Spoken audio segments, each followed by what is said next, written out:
So we may have some people roll in who are a little late, but this is school, so we want to start promptly. If any of your friends do come in late, encourage them to grab a packet on the way out. So today we're going to go over this short PowerPoint just to share some general information with everybody. Then we're going to play a game and our panel will come up. And we'll have a town hall style question and answer. You will have an opportunity to ask some questions. And then additionally, we're going to go out in the hallway where each school has tables set up. So if you have specific questions for any of the schools, you have an opportunity to ask them later on. All right, so our counseling department website is a great place for you to find a lot of information. We keep scholarships, we keep other resources available. So just for the college planning process. So that's a great place to start. You can see this is what it looks like. There's links, all kinds of stuff on there to request a transcript. You can go and take a look at that when you have a chance. So when we think about college, when choosing a college, we want to think about finding the best fit. A lot of people students especially we talk to, they want to know where their friends are going. They want to go to the same school they're going to, but we really want students to think about all of the factors. That includes location, majors, what social activities they have, what academics they offer. You'd be surprised at how many students pick a school and they don't have the major they want. So making sure they understand that the academics are why they're there in the first place, so extremely important. The cost of college and what their outcomes are. So looking at things like what is the university's graduation rate? What is their employment rate for new graduates? That stuff is all available to families online. So that is one thing you can look at. Keep notes, and this you have something in your packet that looks similar to this, but you can keep notes on, this is for filming, sorry. You can keep notes on admissions requirements because they do vary greatly. So if you're thinking of applying to college outside of Michigan, this is something you want to consider. What is that university's, what are that state's requirements? They may be different than what we expect from Michigan graduates. So it's important to research that ahead of time. ACT and SAT, are they test optional? Do you have to submit a test? Does your test score impact your scholarships? Size and location, staying in the state rule, the cost. There's lots of different things that we're going to go over in a little bit. Quality of the major, and then do you want to go to a private school or a public school? So size of institution. Institution sizes are broken into 4 sizes. So small university, which is under 3,000 students. A medium-sized university, which is 3 to 10,000 students, and then a large university, so it's going to be like U of M, where it's 10 to 20,000 students. And then or maybe that's very large, I don't know. Very large university, they'll correct me. 20,000 or more students. So if you're someone who doesn't want to be in such a, in a school with such a large population, you want to consider the size. If you've gone to smaller schools, if you like a smaller atmosphere, that's a very important thing to think about when you're picking universities. Location. So, do you want to stay in Michigan? Do you want to be in a rural area? Do you want to be in a city? Do you want to go out of state? All things to add to your list. Remember, in-state and out-of-state tuition vary greatly. So you want to think about that, and you also want to think about where you want to live. You might want to be networking for jobs in areas that you want to live. So if you don't plan on staying in Michigan and you're looking outside of Michigan, consider cost, size, and affordability. Okay, so this QR code here will take you to our scholarship page. This will not be the most up-to-date unless you're a senior currently. That scholarship page, we update it for all seniors, but if you want to just bookmark it for later, we keep a running list all year, starting in September and going to graduation, of current scholarships available to students.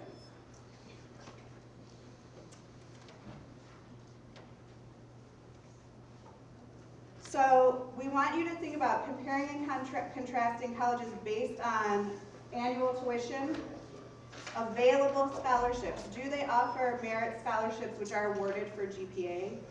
How do they look at your test scores? And how do they look at your other achievements? So if your academic achievements, your athletic achievements, anything like that, looking at the college in that way.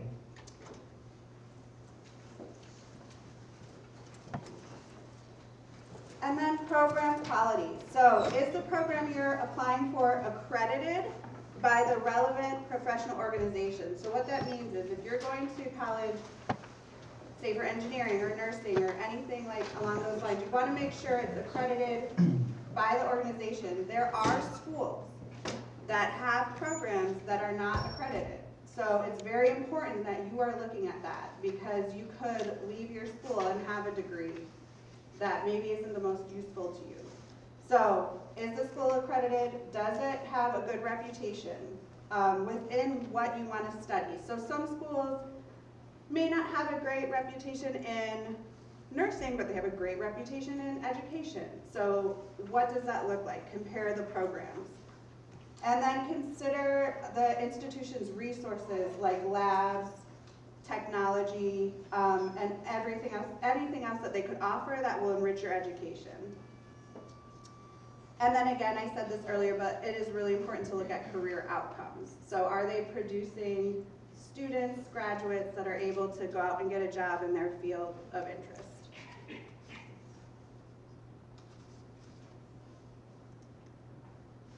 All right, so when searching for colleges, it's important to note application deadlines. There's different types. So early decision, early action, regular decision, and rolling admission. And then student activities, clubs, sports, groups. Most universities, especially Michigan, offer an array of things to do, so you shouldn't be bored at most of the colleges we've spoken to. And then housing options. Can you have a roommate? Are you allowed to live off campus? Are there single dorms? Are they, quads? Or are there 4 or 3 people in a dorm? So things to consider. This is just the different housing options. So some students want the option to live off campus. They don't want to live on campus their first year. And again, looking at the dorms is important because you'll be living there. So. When you're applying, so ACT and SAT scores, well, we've talked about this before, some schools are still test optional. Some schools do factor in the scores for your scholarships, for your merit scholarships and things like that. So they are important to consider if you're considering submitting them for that. Rigor in curriculum, so class rank, extracurricular activities, including work and volunteering. A lot of students forget Work counts as an extracurricular activity. So if you're a student who doesn't have time for a sport or has to fit in work at some point, that does count. So don't leave that off when you're talking about yourself. And then volunteering also counts. Student essay, you're gonna have to write essays. When you apply to college, they're very important. Don't use ChatGPT, write your own essay. Each college kind of looks for things a little bit differently, so we recommend, we have college reps here come every fall from lots of different schools. So if a school that you're interested in isn't represented here tonight, they probably will be in the fall. They're the people reading your college essay. So it's always worth it to listen when they talk about what they're looking for in a college essay. Awards and achievements, so what have you achieved? Have you gotten, I mean, we don't give perfect attendance awards in high school, but anything, you know, if you have anything that you're proud of, any academic award, any award in the community that will help boost your resume, that's a good thing. We, counselors, write recommendations for you. So, and your school counselor will be writing one of your letters of recommendation when you apply to school through the Common App. And so it's important that you can think about that when you're applying and make sure that you connect with them maybe at some point. Just let them know, say hi. We also do a senior questionnaire. If you don't have time to meet with us, we will read that and use that to help write your letter of recommendation. And then teacher recommendations. Connect with a teacher, especially if you're a sophomore in here. I don't know how many sophomores I have. Try your best to connect with the teacher. They're going to write you a letter of recommendation likely at some point. It's good if they know you. You can use a coach too. There's lots of opportunities, but that's it. You want to build those relationships. Okay, so it is suggested that you apply to one REACH school. So a REACH school is your GPA and your test scores fall below the 25th percentile of admitted students. So it's less likely that you'll get in, but it's possible. So that's your REACH school. Your one match school is your test falls within the 25th to 75th percentile range of admitted students. So this would be a great fit for you academically if you're in that middle range of who they admit. And then a safety school is where your test scores are above 75%, so you have a stronger chance of admission. Now you're probably thinking, if it's test optional, how do we know? You can also look at like what their GPA is that they'll accept. So what is the range of where does their acceptance level start? This is available in your packet. I'm not going to go through everything, but this is an example of what we generally see here as our senior timeline. A couple important things. October 1st of the year that you are graduating, so if you're a junior and you're graduating in 2027, October 1st is when the FAFSA applications will open up. You have to fill out a FAFSA application even if you aren't planning on getting a student loan, because that's what schools use to determine your scholarship and your financial package, so that's important to know. And then we host a Paying for College night. Well, we don't host it, but we offer a lunch and learn. Oakland University hosts it. But you can log in and we'll post more information in August. So if you have questions about Paying for College and the FAFSA, that's a really good opportunity. But again, all of this is in your packet, which you can review it. Okay, colleges change their mind. So it's really important that a change in grade, quitting a club or activity or sport, any disciplinary actions. If you've dropped classes, for a lot of universities, we have to submit a second semester transcript. So if you change class first semester for your senior year to second, sometimes these things can affect your acceptance. So make sure you're paying close attention to what you do your senior year, and just keep that in mind, because colleges do change their mind. Okay, so before I move on, I totally forgot to introduce myself. So for those of you who don't know, I'm Amanda Goodwin. I'm a school counselor here, and then Mrs. Graves, Jamie Graves, is here. She's also a school counselor. And she's going to come up and play a game with some of the students. So I need my students up front who volunteer to play my game with me to have a card. So if you'll come up front.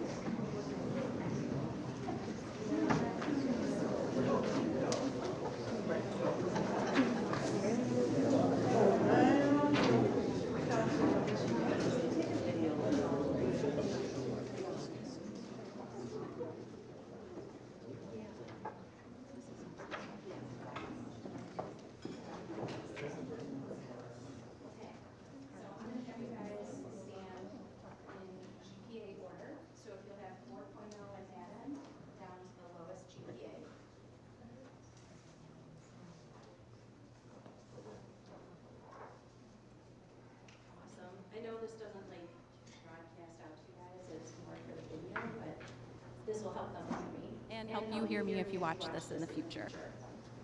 Okay, so what we're going to be doing is we're going to be playing a college admissions sorting game here in a minute to go through all the factors that they take into account when they're looking at the applications. So when you guys actually fill them out and turn them in, that they're not just looking at GPA. So you guys are like the 9 applicants they have left to choose from, and they can only pick 3 of you. If colleges really only chose based on GPA and test scores, it'd be really easy. They'd just pick our top 3 and they'd be done.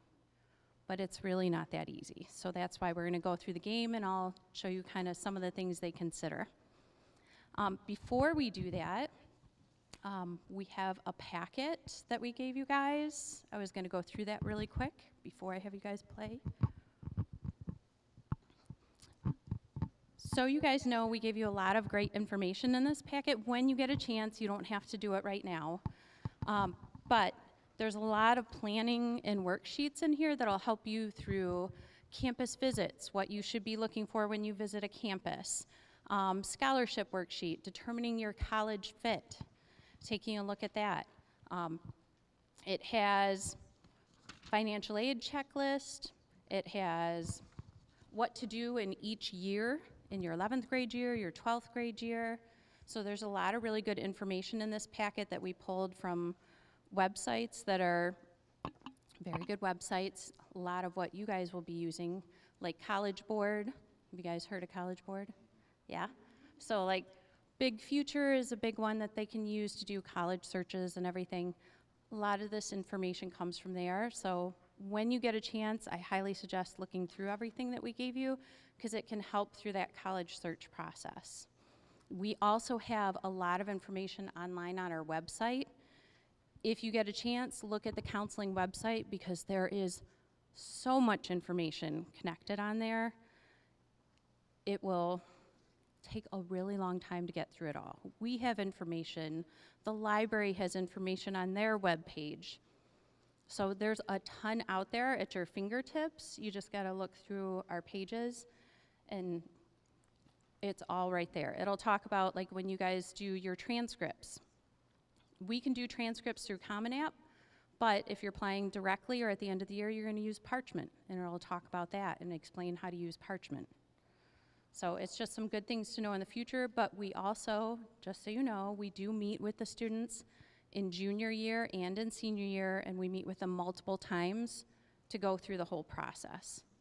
So they have many, many meetings with us, and then we send out the emails, and you guys will get to see the emails of everything that we cover with them. There's a junior year meeting, there's a senior year meeting. We cover it multiple times. Okay, I won't have you guys stand here forever. Okay. I know. Okay, so let me go through to, where is my,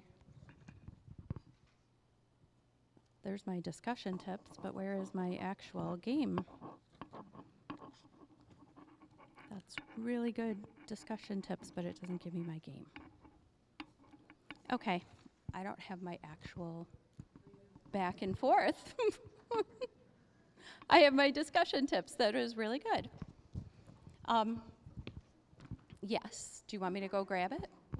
Sorry guys, 1 second. I have my discussion tips. Sorry. So this is the first year we've done like a hybrid model where we've had a virtual and we have it being filmed so we can post it later. So if anyone missed anything we talked about, it will be posted along with the presentation. But while we're waiting, does anyone have any questions about the presentation part? Sorry you guys have to stand here so long.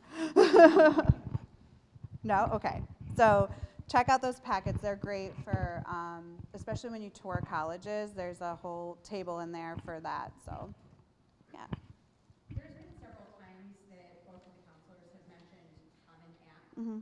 What is that, please? Common App is a website where students can apply for multiple universities. So they make one application. We upload something called a school profile. And then we put in the counselor recommendation, and then we also input all of their GPA, all of that stuff, and their transcript for the first semester, their senior year, and then they can go in and pick which colleges they want to apply to. Now, in that process, once they've picked those universities, each university has different steps, but that will all be communicated to them through the Common App. So it's called Common Application. You can, if anyone wants to look at it, you can look at it, Google it, but you don't have to make an account or start adding colleges until like the summer of your, between junior and senior year. And if you have a junior, we'll talk about it at the junior meeting at the end of the year, but the rising senior group. Any other counselor questions? Cleora. I have a question from the virtual. Okay. It says, if someone asks, will the packet be made available online or for the students to pick up later? That is a great question. I'm so glad they asked. The packet is available for students to pick up in the counseling office. So if you're joining us virtually, you want a packet, it is available. You can just stop by the counseling office. It'll be on a table in there. So essays, does a student usually need one, multiple, is it specific to each university? It's specific to each university. So some universities require essays and some don't require any essays at all. Some don't even require teacher recommendations. But when you make the Common App, it will tell the student what is required. So they'll be able to see. You don't have to, and you don't have to apply using Common App. You can go directly to that school's website if you want to do it that way. Common App just makes it so that you can it's a little easier to do it that way if you're applying to more than one school. But some people just choose to go directly because they know maybe there's one or two colleges that's all they want to go, and it's just easier to go directly to the school website to do it. That's also an option. And if you do it that way, they'll have everything clearly listed for you to make that decision. Everyone doing good? Getting good, okay. Yeah. Letters of recommendation, besides teachers, like volunteer, like mentors, things like that, like what's kind of like the typical balance, I guess, of like recommendation letters from different things that are involved in different activities? So most schools, because one person is reading hundreds of applications, so most schools will really have a limit on the amount of recommendations. They might say only one or two teacher recommendations, but it will, you can also add others. Okay. So if they have a coach or they have, say they volunteer and there's someone they're working with that has just excellent things to say, that is usually an option to upload additional. Okay. Mm-hmm. Can it be detrimental to apply to too many colleges? Guys, I don't think so. Yeah. Yeah, they can't see. We have students sometimes, it could be detrimental to your wallet because it's like $50 a pop, but other than that, it shouldn't affect their chances, so. Sorry, not my question, but to add on to that, Common Application typically only allows you to apply to 20. So there is a limit. Just want to put that out there. I don't know that I've had a student reach that limit yet, but I'm sure they've come close, so.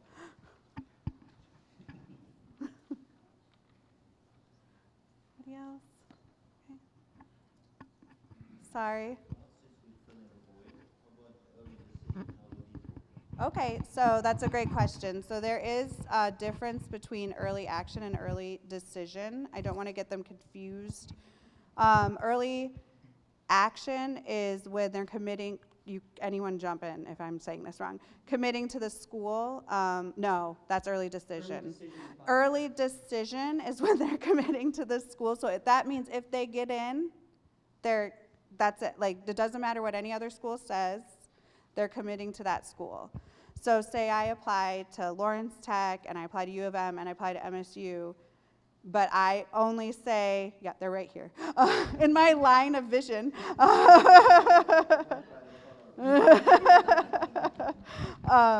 If I'm applying to them and I say, you know, I want early decision, and I select MSU as my early decision option, then I'm saying, if I get in, I'm committing to that. Or did I mess it up again? No, I didn't. Right, I'm going.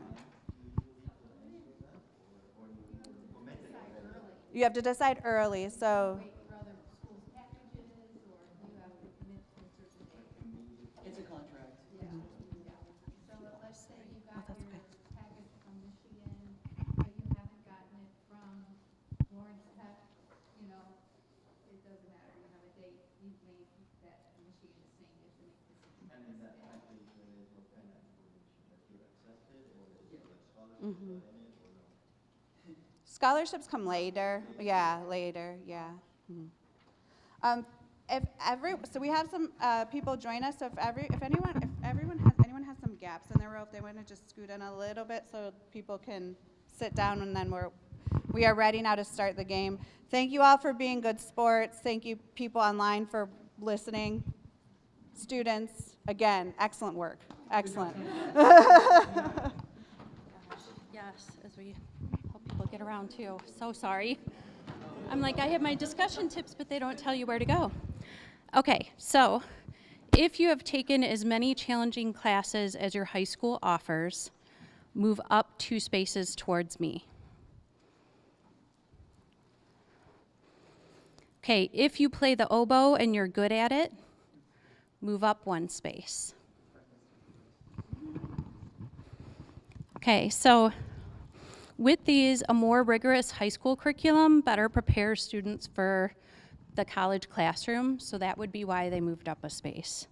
For the oboe, sometimes the conductor does need to fill a critical spot in the orchestra, so that might actually move a student up a space. Okay, so you choose to take math and science classes during your senior year, move up 1 space. Okay, we've kind of talked about this already, but it's about ensuring that students don't give up on their important core courses, even if they're not strictly required for graduation. So a lot of times, students are done with their requirements, or many of them by the time they hit senior year. So a lot of them will stop taking them. The ones that continue, they'll notice that on their transcript. They're going beyond 3 years of required science. They're going beyond what's required in math. So they do notice that. Okay, you clearly stated that this college is your first choice by applying early decision, which is a binding agreement that says you'll attend if you're admitted. So move up 2 spaces. Okay, so colleges want students they know who will attend. They have kids right now that are applying to a lot of colleges. Applying early decision tells them, yes, they're going to attend. But do be careful with that one, because if you choose that, that means you're going to drop all other applications no matter what they offer, even if it's a full ride. You're going to walk away from it for the college you gave early decision. So just be careful with that one. Okay. You plan to major in psychology. Move down 1 space.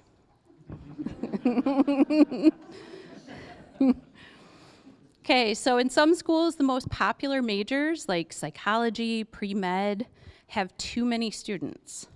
And that can make it difficult for colleges to have enough course sections to ensure students have a place. So when they've got too many in that major area, that can make a difference. Okay, so you plan to major in pre-med, move down one space. Same thing. Okay, you plan to major in a STEM field like chemistry, computer science, engineering, or mathematics, move up 2 spaces. Okay, so everywhere you turn, people are talking about the need for more STEM majors. Colleges and their admissions committees are paying attention too. You plan to major, oh, we did that one, sorry. You had trouble finding someone to write your college recommendation letters because you don't know your teachers well. Move down 2 spaces. Okay, so when teachers know their students, they can better advocate for them. So it's good for them to get to know their teachers, especially in the subjects that are related to their future careers. Those are the ones that they're going to be asking for the recommendations.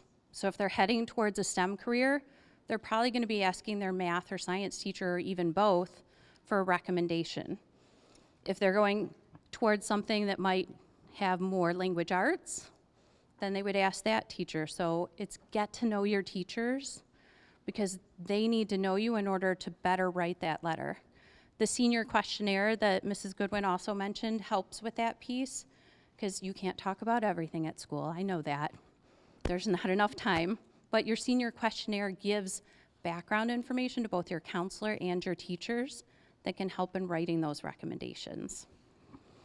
Okay, so when you submitted your college applications, you forgot to change the names of the colleges to which you were applying.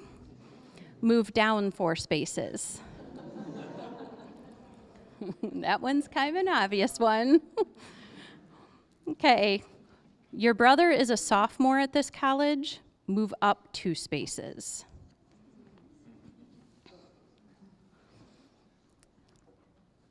Okay, you thought they meant it when they said the optional essay was optional, so you didn't write it. Move down 1 space. Okay, if colleges give applicants an opportunity to share more about themselves, it's a good idea to do that. I know essays are not fun, but the more you can share about yourself, the better. So that's why those optional essays can be helpful, because your GPA and your test scores don't say it all, but you can talk more about yourself in an essay. Okay. You thought they meant it when they said, oh, sorry, I did that again. Your college essay about sports focused on your coach instead of on your own athletic growth. Move down 1 space.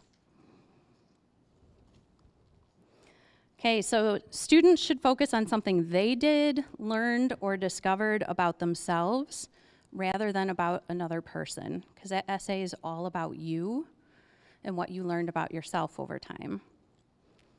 And my favorite story is that a student wrote an essay on a Costco trip, and it was one of the best essays that they read, because they could talk about what they learned about themselves during that trip and really apply it. So it doesn't have to be this groundbreaking essay that you went over to Africa and worked in the Peace Corps and did all these amazing things. It can just be, I went to Costco, and this is what I learned about myself. And that can tell them a lot more. Okay. You wrote the best essay of the year.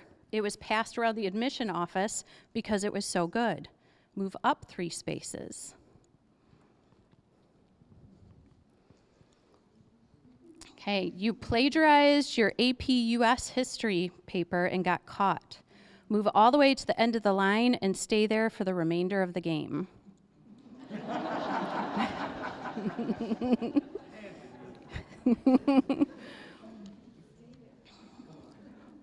Okay, so plagiarism and cheating is unacceptable in high school and in college. And I know AI is starting to make this really difficult on you guys, so you gotta start being careful. Okay, you will be the first person in your family to attend college. Move up 2 spaces. Okay, colleges care about building diverse student bodies because it helps ensure more interesting class discussions and a better learning environment for everybody. So that's why it would be helpful if you are that first person to go to college. Okay, now where am I at here? You participated in an enriching summer program between your junior and senior years, move up 2 spaces. Okay, so those are those things that they can do outside of school that can really help with their applications to show that they're pursuing their passions. Okay, you have not participated in any extracurricular activities, don't have an after-school job, and don't have responsibilities to care for younger siblings. Move down 3 spaces.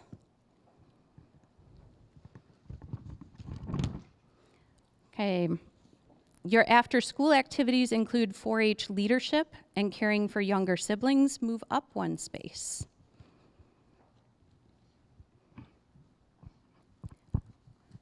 You are an Eagle Scout or a Gold Award winner. Move up 2 spaces.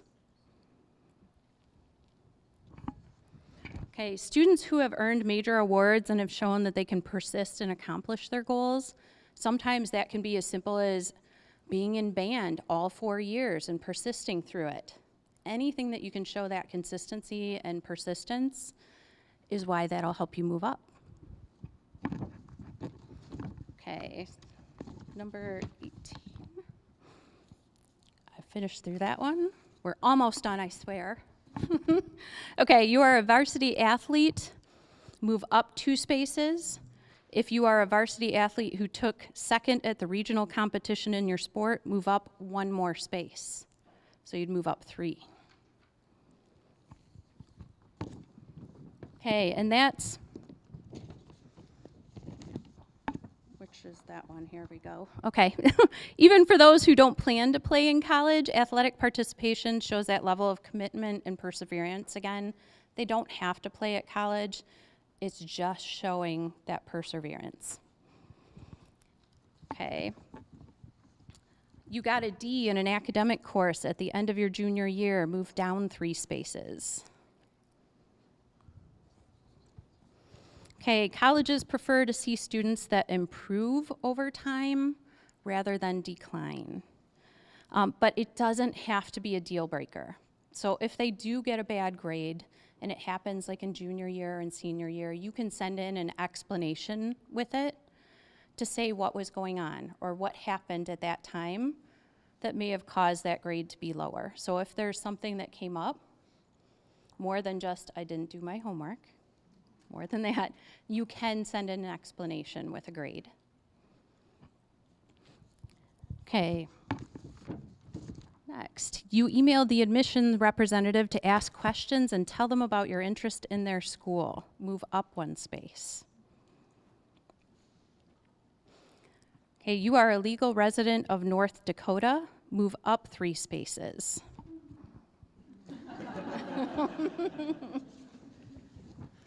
Okay.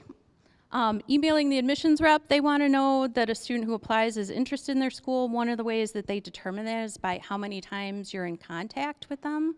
So if that's touring, if it's visiting, if it's seeing the reps when they come here in the fall, it's making those contacts. If they're willing to email them, they're getting to know you better and you're showing a lot of interest in the school.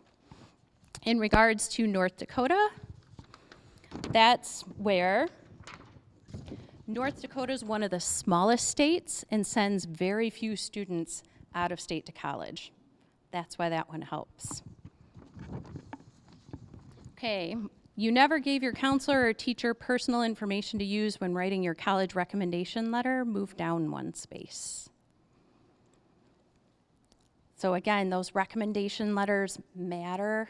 They need to be able to be personal, have a lot of information in them. Those senior questionnaires are really important. The more information you guys can put in those, the better. Okay, and then last one. Aren't you guys happy? Your last name is Knight. The name on the library is Knight, and it's not a coincidence. Move all the way to the front of the line and stay there.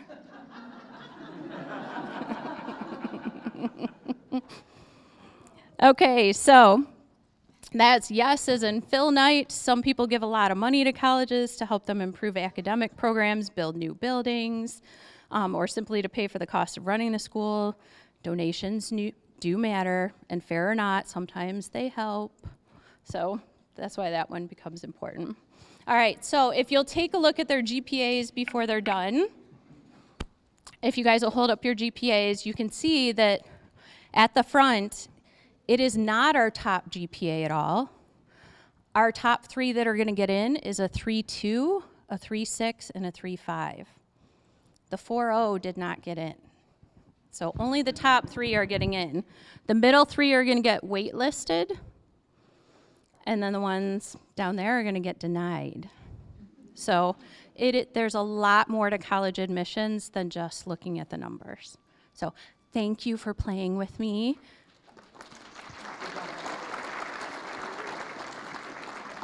And for being patient. You guys can go sit down and get out of here. Yes, thank you. Okay, so now it's time for our college reps and for questions. If you guys want to come up here and sit. Oh, thank you.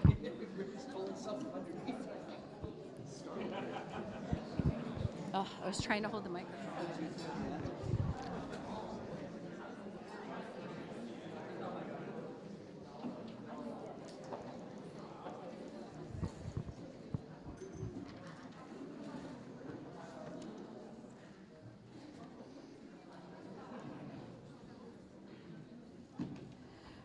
Okay, so we're going to start with town hall style questions. So I'm going to ask a series of questions that the reps have prepared for.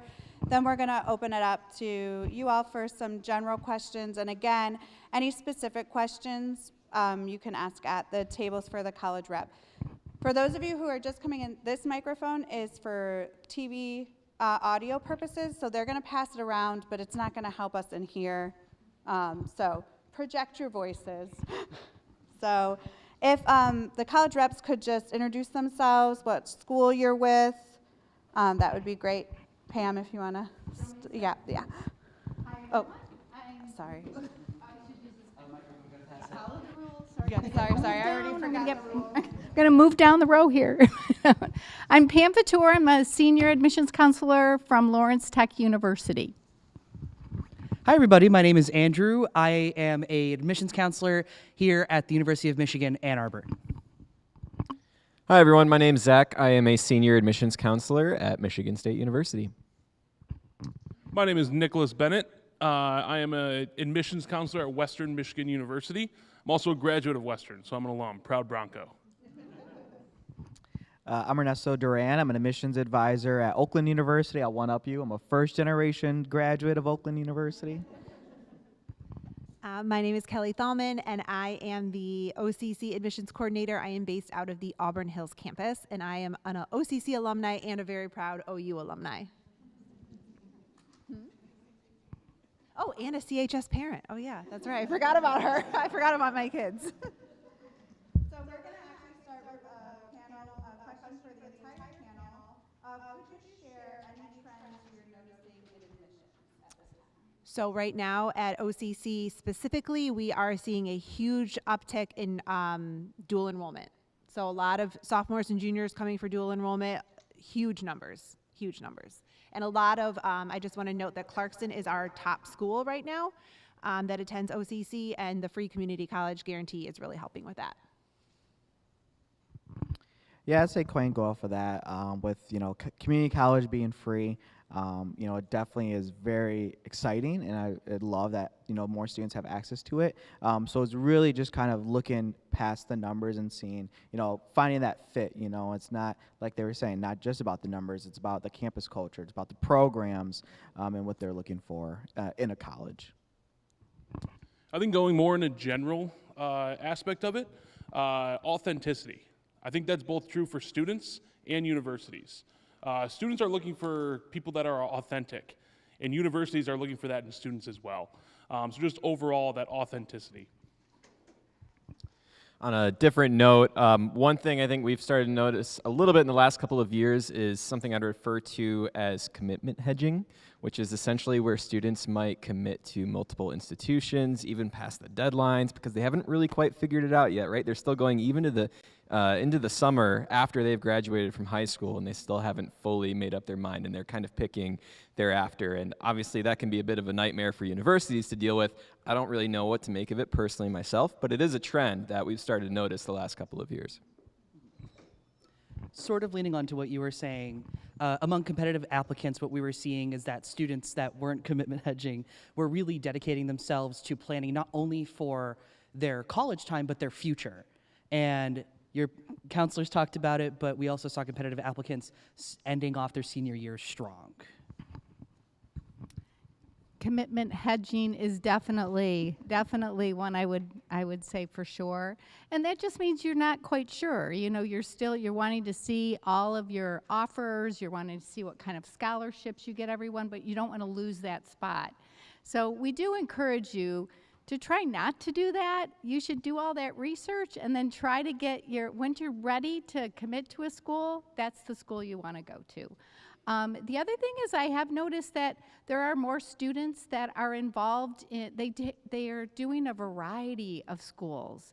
I see a lot more students in the private area that they want the smaller school that has a little bit more personalized attention. So make sure you're looking at all types of schools to find the right fit.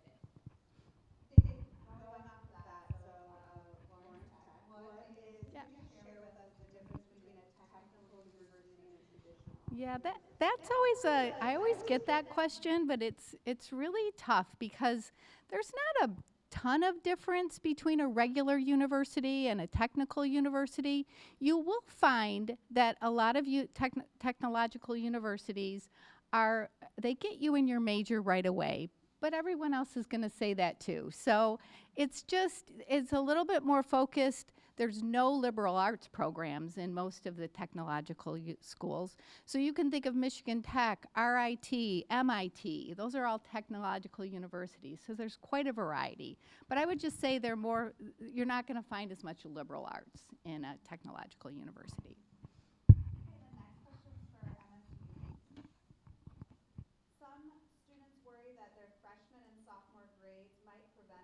From getting into their top choice university. Is this a valid concern, and what would you recommend? Yeah, I mean, that is a valid concern. I totally understand why. I mean, most universities are going to be looking at your entire high school transcript, right? 9th through 11th grade, maybe 12th grade if we ask you for it throughout the admissions process. But I think the thing to remember is, and it was mentioned earlier, is we're looking at your grade trend throughout high school. Your transcript is going to tell a story, and you're the one that's writing it, right? And so we can see, you know, if maybe you're struggling in certain classes in particular, or maybe you're on an upward grade trend, or maybe you're on a downward grade trend. All of those things are building the story that will help us make an admissions decision at the end of the day. So maybe in 9th grade, you didn't have your best year, but I always tell students it's not over yet, right? You can continue to get better, improve your grades, work your way upwards, and we will see that as a result. Even if you feel like you've dug yourself a hole that's way too deep to climb out of, I still recommend students put their very best foot forward, because even if first-year admission to a university might no longer be in the cards for you, if you don't think it might be in the cards, there is always still the possibility of transferring to that university. You want to make sure you're preparing as best as you possibly can to be in good shape to transfer to that university. And the next question is for Oakland University. So what role do standardized tests play in applications? Does it matter if students take the ACT or SAT? And will schools stay test optional? And again, sorry, I just wanted to say if any other school wants to train them on this one. But the answer might be different. Yes, it is different. I think it would say vary based on like school size, like you were mentioning. So I would call like us the 10 to 20,000 students, like mid-majors or like regional universities. For us, we are permanently test optional. I think a lot of schools are following that trend of becoming permanently test optional. So is it required? No. Does it matter? Yes, especially when it comes to things like scholarship consideration. A lot of like the mid-majors or regional universities can award more scholarship money if they have not only a strong GPA but a strong test score as well.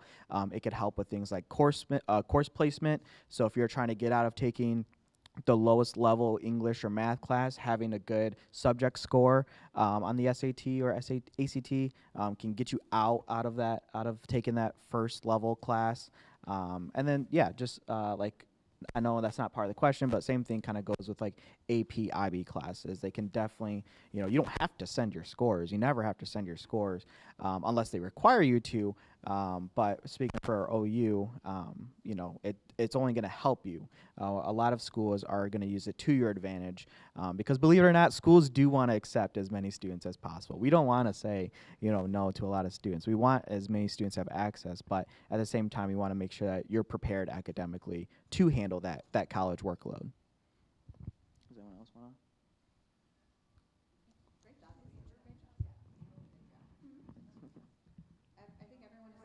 Test optional, correct? Yeah. Yes, yeah, everyone's test optional. Okay, so the next question is for U of M.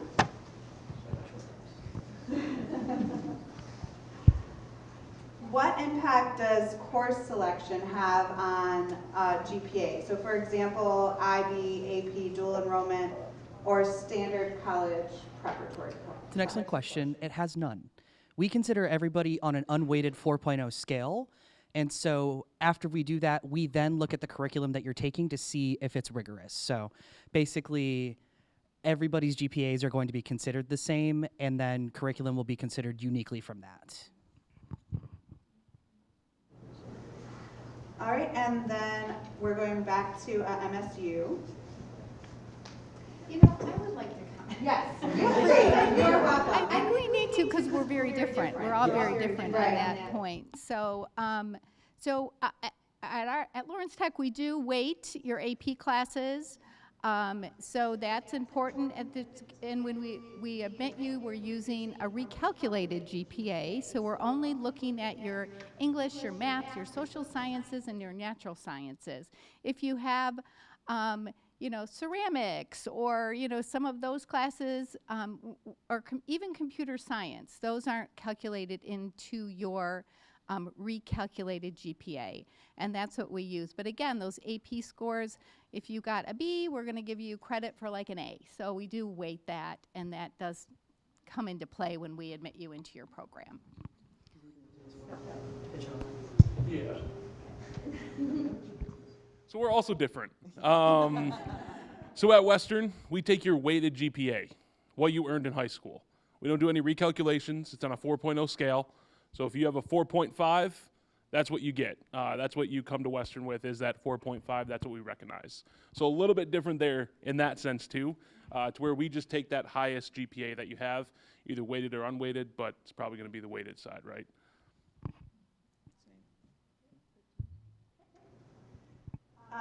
All right, so where was I? Okay, back to MSU. All right. Some students feel pressured to volunteer for their resumes, but struggle to balance school, part-time job, extracurriculars. How important is a student's resume in the admissions process?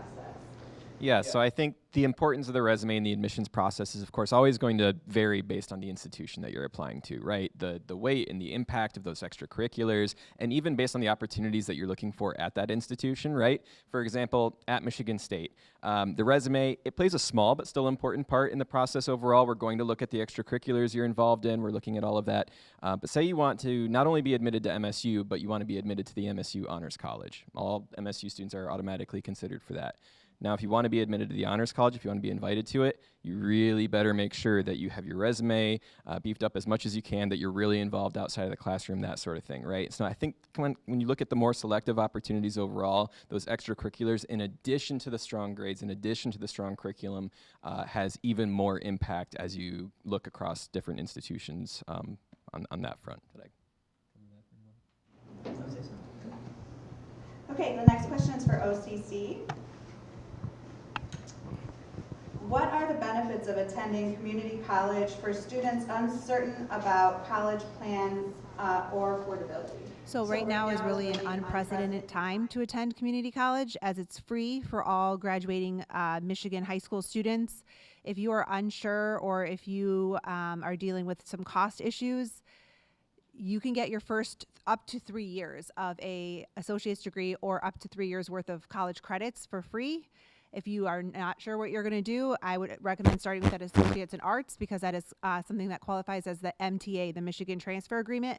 That will transfer on to any of my university partners I'm sitting with right here. So you could do up to 3 years completely free at OCC while you're figuring out what you want to do. Take some science classes. You don't like science? Okay, great. That's not going to be your major.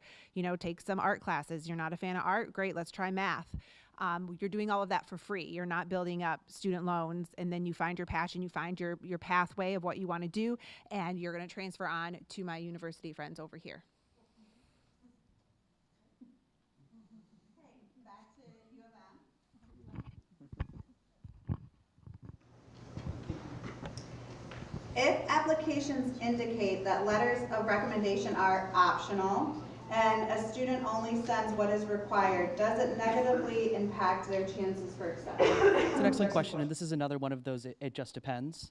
At the University of Michigan, we do require one letter of recommendation be submitted, and if that student submits that one, awesome, that's perfectly fine. They can submit more if they would like to, but you sort of run a risk of potentially, quote, having too many, unquote, where counselors are reading hundreds all the time, so they might be missing some of the meaningful information.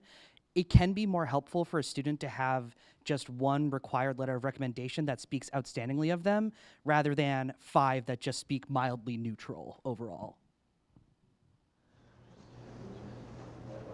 Please.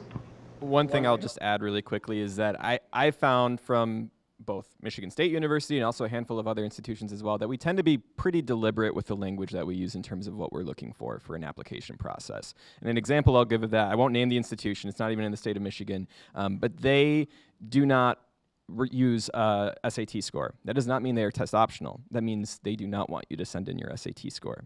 And if you do send in your SAT score, you are sending a message that you are not following directions, right? And so that is an example of, you know, the language that we use in these admissions processes is very deliberate, it's calculated, we're using it for a reason, and so I think it's usually best to follow it to the letter, and if you have any questions, reach out to us directly just to ask. All right, this next question is actually a question that we just added, so some of our reps, it's new to them, but we added it because as all of you know, it's scheduling season at Clarkson High School, and this is a question that's come up with our students, so we wanted to get it answered for everyone. So for students who've completed 2 years of a world language, how do universities view taking a 3rd year? Would continuing that language be more beneficial, or would it be better for students to choose a different elective? You handed it to me first. We're going to go right down the line. Okay. So first of all, Lawrence Tech does not require language to get into any of our programs. So, but we do have a process that we calculate GPA or scholarships. So if we see that you have taken your language all 4 years, you're going to get points for that, because a lot of times students don't want to take foreign language their senior year. So if you have the ability to do it, I would do it. It sends a great message. It depends. And here's why. We have 10 recruiting undergraduate schools and colleges that you can try apply to, and each one has its own requirements. If you're going for one of the largest ones that we have, College of Literature, Science, and the Arts, it may be beneficial. They naturally explore a lot of language courses. You're going to have to take 8 semesters of that while you're there. So that can also prepare you for that. Same thing with our Ross School of Business. They ask for some world language for a student to have as well. So exploring that can be beneficial for the student. But if you're interested in something like engineering, kinesiology, anything else of the sort, it may be beneficial to take those opportunities to explore other, maybe more rigorous or required courses that are part of what that college or school is looking for. Yeah, so I mean, with Michigan State, and I think it was mentioned earlier, like with Lawrence Tech, when we're looking at your application, we're looking at your core classes. And I always say it's math, science, English, social studies, and foreign language, right? So of course we're recommending that students take 2 years of foreign language, but if you're taking a 3rd and a 4th year of foreign language, we are using that in our review the same as we would with your social studies, with your math, with your science, so it's gonna benefit you all the same. I'm personally very biased. I studied French at Michigan State, so I love when students are pursuing foreign language beyond the bare minimum that we ask of them in that case. And you never know if you want to study abroad or if you want to have the opportunity to study abroad one day. Who knows? Maybe that'll be a really beneficial education that you can get to do that kind of activity. But again, it can vary case by case, but with MSU in particular, we're still going to use those as core classes in the review process. Yeah, very similar to what's been said so far. Really, the only additional thing is if you want to take it to that AP level, for that AP level, AP like language, then maybe that will help you not take a general education course, what we call Western Essential Studies.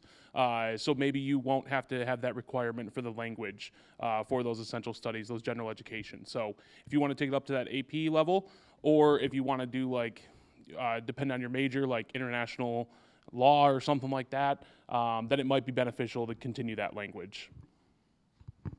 Yeah, for Oakland, I would say it's another case of is it required? No, but can it matter? Yes.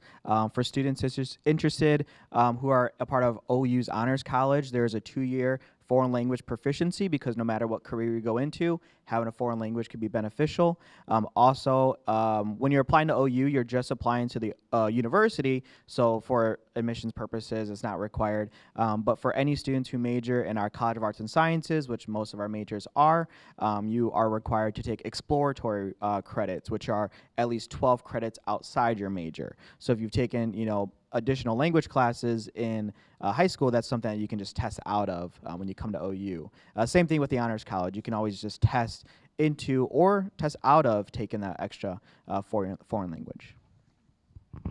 I'm just going to add to all of that if you don't want to continue to take your language in high school at Clarkson, you want to pursue maybe some APs in that language position, or you don't want to use that hour, that half elective for a language, you could always add that as a dual enrollment class at OCC, and that would look very good on your application to one of these guys.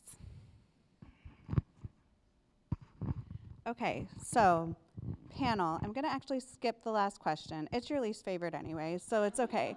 And so the only reason why, it is their least favorite question. The only reason why is we're running short on time and I wanted to give the audience a chance to ask some questions. So the first thing we're gonna do, because we have a computer audience, is we're gonna take the few questions we have from there. Cleora, you wanna? If the first acceptance letter that you get is to your top school, is there a benefit to waiting to hear from the others before you say yes? I can kick it off and people can add on from there. All right, so I hope I'm not speaking out of turn. I think for most institutions in Michigan anyway, most of us are going to be sharing commitment deadlines for the most part, I think. May 1st is the big one. It was May 1st, not the deadline for anyone? We don't have a commitment. You don't have a commitment? Okay. So I always tell students this, even if they're considering MSU, to wait until they get all of their information before they make that decision, right? Because they have until May 1st with MSU. They'd have until May 1st with U of M. They'd have until after May 1st with Oakland University, right? So you have time, right? You're not going to be too compelled to pick one university over the other for any reason. It's best to just wait until you have all of that information in tow to make a decision with. You shouldn't really be too rushed in that process. We don't want you to make a decision without that information in hand either, okay? So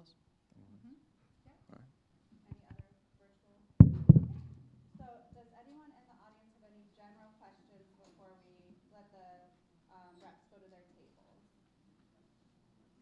I was just wondering if there's anything to consider if a student is considering going out of state or going in state, staying in a dorm or going from home. So if, is there anything to consider whether you do 2 years local and then go out of state or do 4 years and then go out of state as well?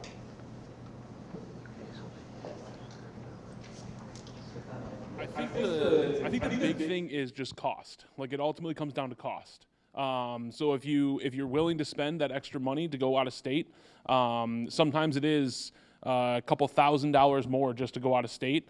But other times there are opportunities that potentially you can go out of state with scholarships. So it's just dependent on those universities and the student situation, that financial situation, on how college will be paid for. Yeah.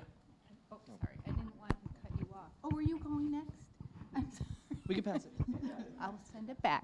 So I want to make sure everyone understands, if you're looking at a private university, everyone pays the same if you go to a private university, in-state or out-of-state. So there is no out-of-state tuition. So, you know, just to make sure you know that. If someone's coming from Indiana or New York, they're paying the same tuition as you are at Lawrence Tech, because we're a private university. So just make sure you know that if you're doing the out-of-state, you know, evaluation for private universities. So, yeah. I'm not trying to take. I just forgot. I'm supposed to restate the question for the recording. So for those of you in the recording, the question was, what is the cost? Is there any cost benefit for staying in state versus going out of state, or staying in state for part of the time, for part of your schooling, and then going out of state after? Is that? Well, I was thinking more about credits and transfer. Oh, credits and transferring. Yeah. Yeah. Okay. Okay. Ernesto.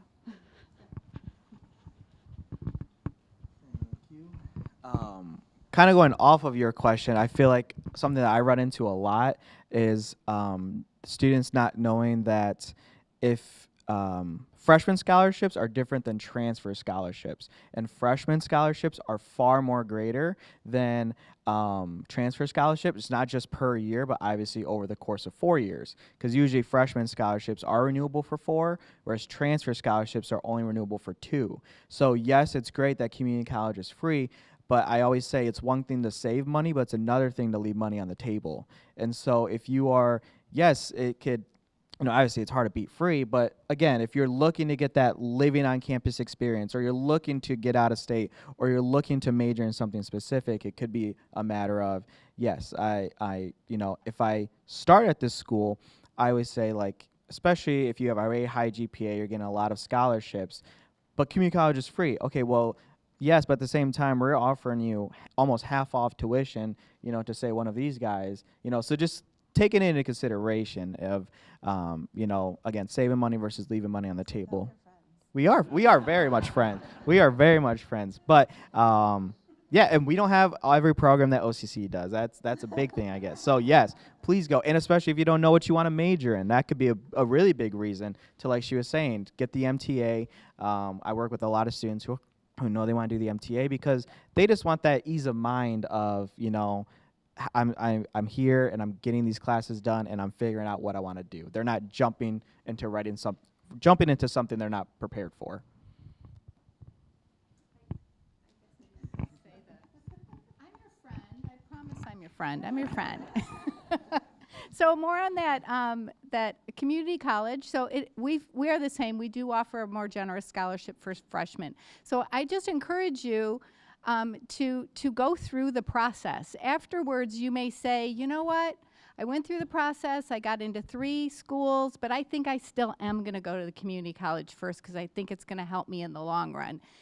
I think it's important to still do that. So you can compare those numbers and see what is a better option, the OCC option or the you know, Lawrence Tech or Michigan State option. To circle back to your point with transferring, I think one other thing to keep in mind with both transferring and also like any grad school too is I always tell students to try and work your way backwards, right? Because you might go to a community college and think, okay, I want to transfer to this institution, so I'm going to need to take this class, this class, this class.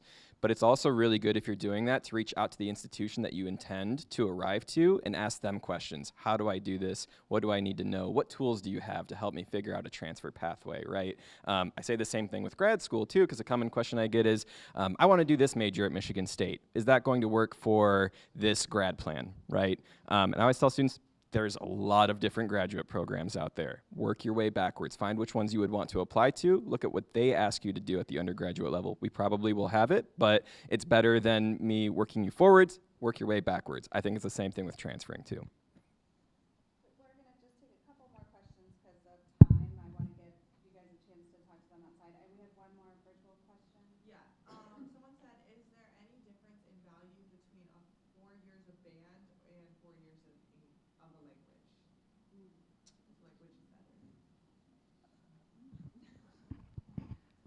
For University of Michigan, they're completely separate things.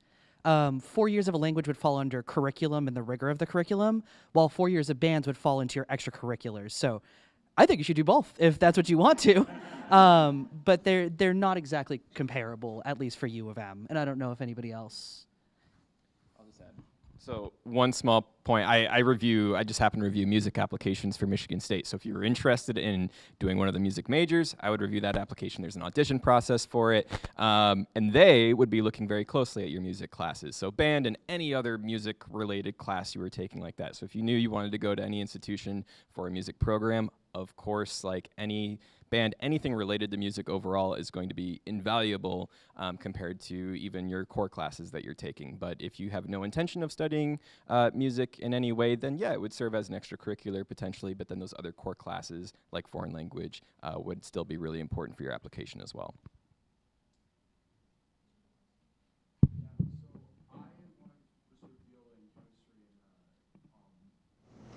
Computer science, but in my continuing pathway, I'll have a bunch of chemistry classes under my belt, but I'll have 3 foreign language classes. Would it be more beneficial to me if I were to take 2 foreign language classes and then some computer science classes in my senior year?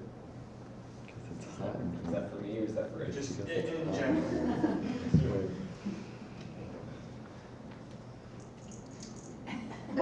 You stumped them.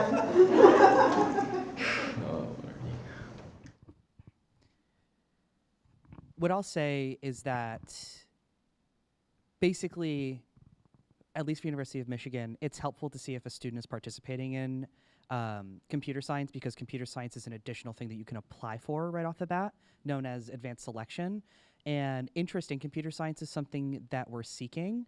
What I will say is that if you're concerned about wanting to continue those world languages, you could also continue through that in classes and then use your extracurriculars to show development and interest in computer science outside of the curriculum.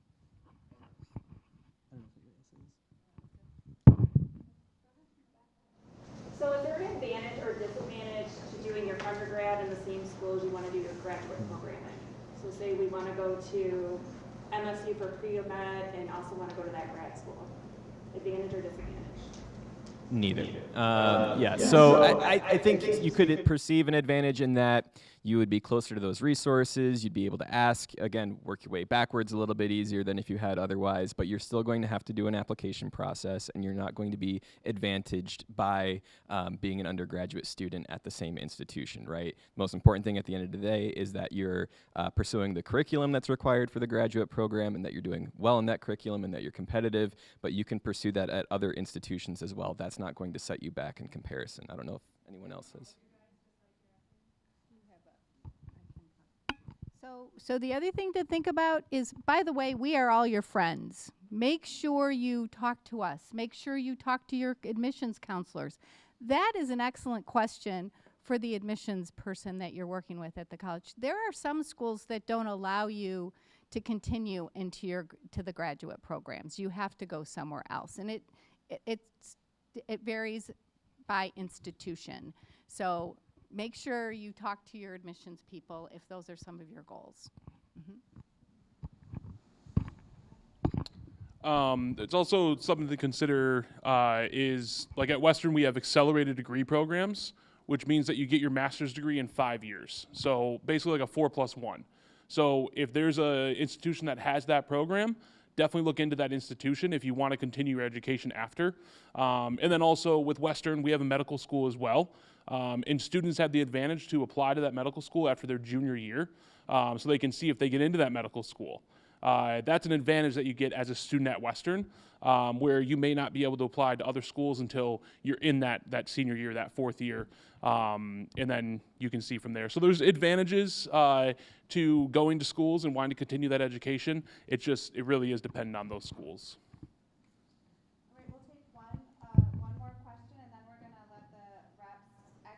First after this question, and then you guys can exit.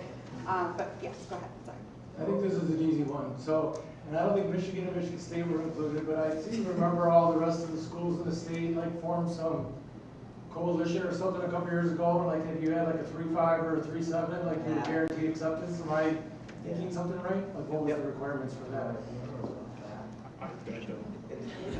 It's called MAP. I forget the acronym, but yeah, it was definitely like guaranteed admission.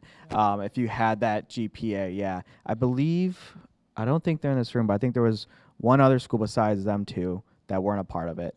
But yeah, definitely I would say like just going back to just reach out to your admissions rep because they can have that adverse conversation with you because like I said, we want to be able to admit students. So if you have any hesitancy about your GPA, yeah, start the conversation early. And then, yeah, some schools like for instance, OU, we actually will consider anything above a 2.5. You know, so that 3, I can't remember if it was 3.5 or 3.0, but yeah, that guarantee does exist, but doesn't mean that's the cutoff by any means. All right, I want to thank you all for joining us. In your packet on the very back is a QR code. We've taken up a lot of your time today. There were some technical errors, but that QR code will take you to a survey, and we use that to build our program for next year. So any feedback you can provide, we greatly appreciate. We do look at it, and we do consider what you say. We're going to let our reps exit. Virtual, we're going to disconnect, but the packets will be available for students in the counseling office if you're on virtually. Thank you all so much for coming out.